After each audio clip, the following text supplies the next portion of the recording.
Some evils don't need an invitation. Others wait patiently for one.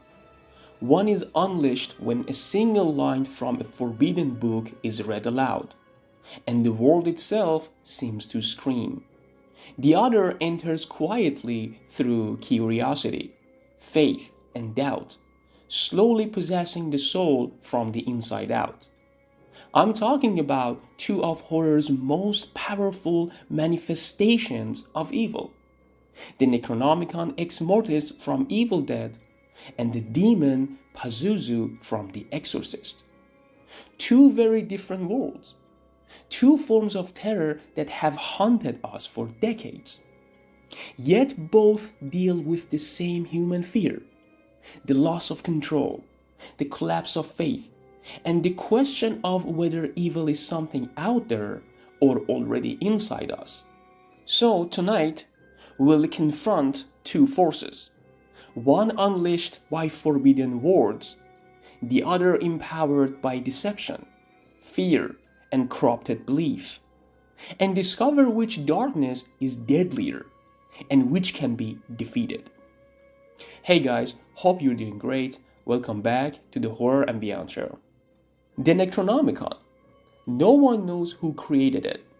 Some say it comes from a time before recorded history, a relic forged in an age when humanity first dared to explore the boundaries between life, death, and the supernatural. Bound in human flesh and written in blood, it isn't a symbolic artifact. It's a weapon, a doorway, a catalyst for something ancient that doesn't need permission to enter our world. Its power is simple. Read the words, speak them aloud, and you unleash a force that has been waiting in the shadows for centuries. It doesn't negotiate. It doesn't tempt. It simply takes. Now, compare that to the origins of the demon in The Exorcist. Pazuzu comes from the ancient Mesopotamian pantheon, a real figure from millennia-old mythology. Feared as the king of the winged demons and bringer of plague, he wasn't invented by mankind accidentally. He was worshipped, feared, invoked, and remembered. Where the Necronomicon's evil is tied to forbidden knowledge and human curiosity, Pazuzu is tied to ancient belief, a force that predates modern science, modern psychology, and even modern religion. And this is where the core difference emerges. The Necronomicon represents the danger of opening doors we were never meant to open. Pazuzu represents the terrifying reminder that some forces lie beyond human control, no matter how much we think we understand the world. One evil is awakened by reading forbidden words. The other is awakened through vulnerability, curiosity, and corrupted belief. Two ancient roots, two pathways to horror, each revealing a different way darkness enters the human world.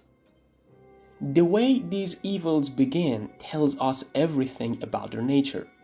In Evil Dead, it happens instantly. The moment the words are read, reality bends, the forest howls, the unseen force races through the trees and slams into its victims like a hurricane. There is no hesitation, no temptation, just raw possession. In The Exorcist, things unfold quietly. Regan McNeil, an innocent 12-year-old, starts talking to something through a Ouija board. At first, it seems harmless, a lonely child seeking a friend. But what she invites isn't a friend. It's the embodiment of deception.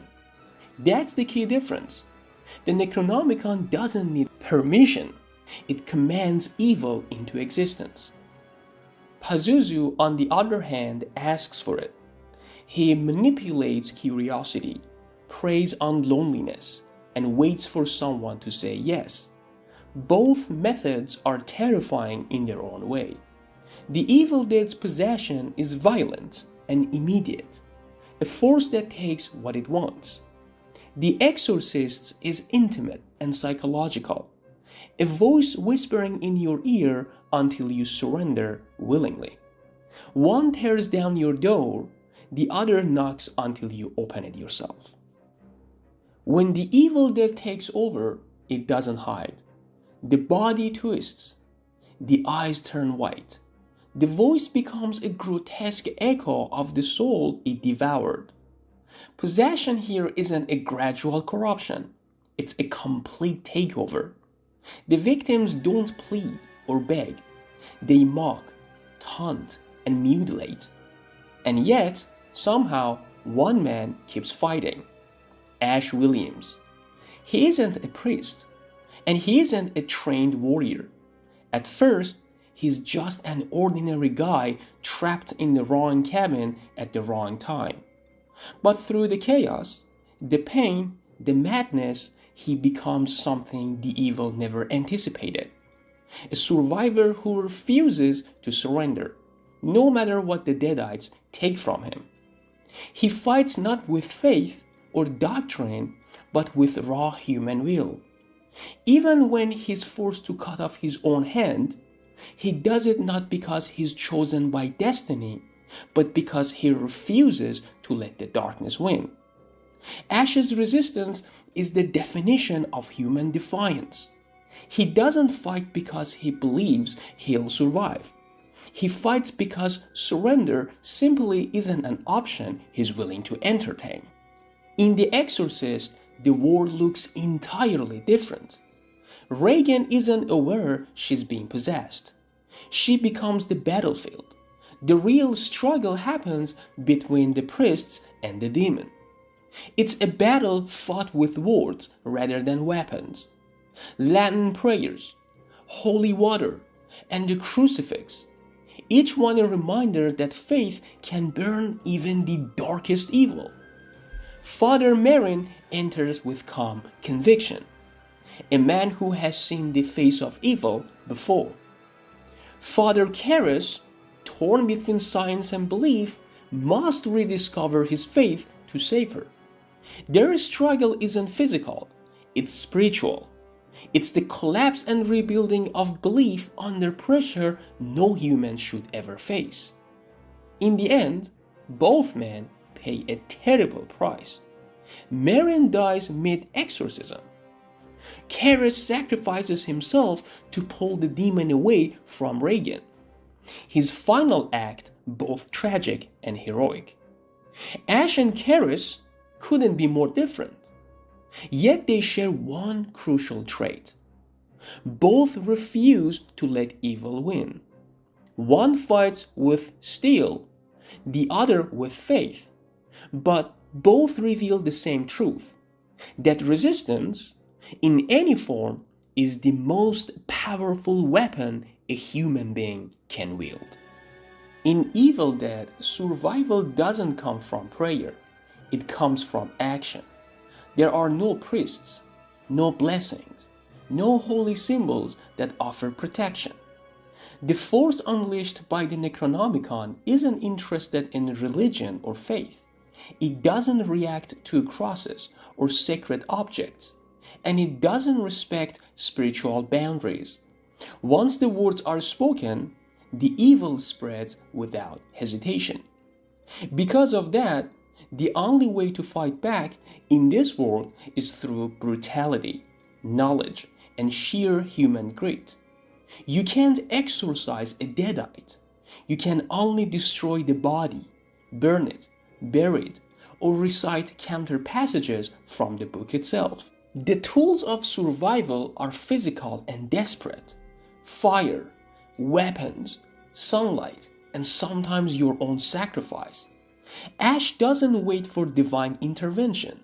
He becomes his own exorcist through instinct, willpower, and whatever he can wield in the moment.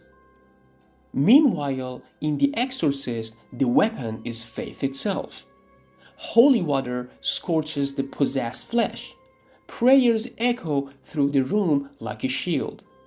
The crucifix becomes a symbol of resistance in the face of absolute darkness. When the priests shout, the power of Christ compels you, it's not just ritual.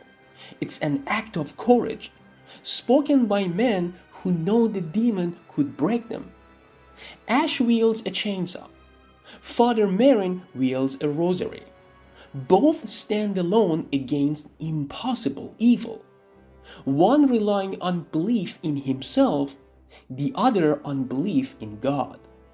And that's why both stories resonate so deeply. One tells us that faith can overcome darkness. The other tells us that even without faith, human will can still fight back. In The Exorcist, evil retreats through sacrifice. In Evil Dead, it's never truly gone. It only waits for the next voice to read the words aloud. Every great horror story is a reflection of its time. The Exorcist arrived in the 70s, an era when people began questioning religion, science, and the idea of absolute truth. The film forced audiences to confront the possibility that evil might be the only thing modern society couldn't explain away. It said, you may have your medicine and psychology, but what if the devil is real? Then came Evil Dead, born from the chaos of the 80s. It stripped away the theological weight and replaced it with raw, chaotic violence. Here the message was simpler, but just as chilling. Don't play with things you don't understand. If The Exorcist is about faith tested, Evil Dead is about curiosity punished. Both films show humanity's vulnerability, but through opposite lenses. In The Exorcist, salvation comes from surrendering to faith. In Evil Dead, salvation comes from refusing to surrender at all. And maybe that's why the Book of the Dead and the demon Pazuzu feel like two sides of the same coin.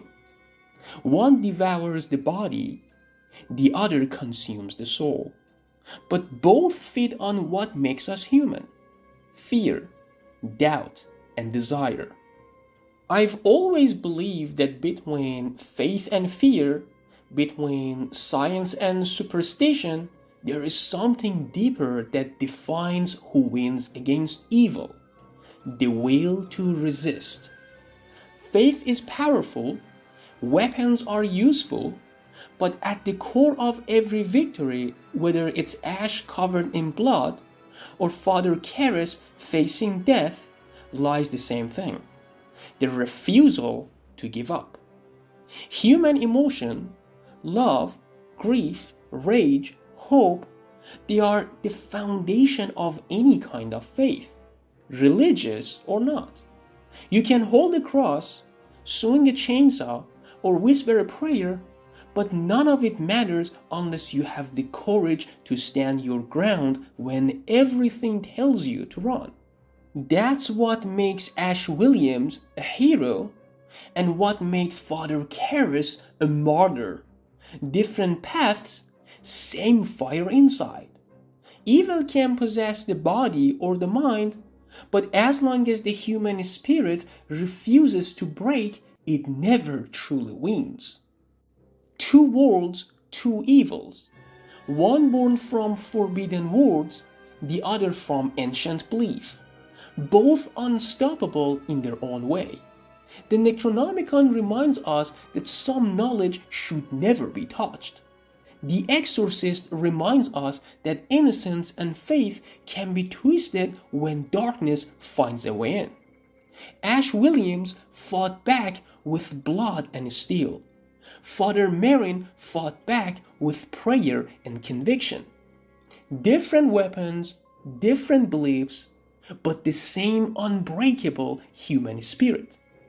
Because at the heart of every battle against evil, it's our willingness to resist that truly matters. And this is only the beginning. Coming up next, we face another cursed force tied to human suffering: the entity behind the Annabelle doll.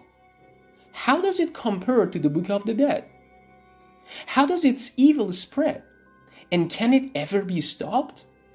If you enjoyed this deep dive into possession, lore, and ancient horror, make sure to subscribe to the Horror and Beyond show. Let me know your theory in the comments. Which force do you believe is deadlier and why? Your best comment will be featured in part 2. Stay close, the darkness continues in the next chapter.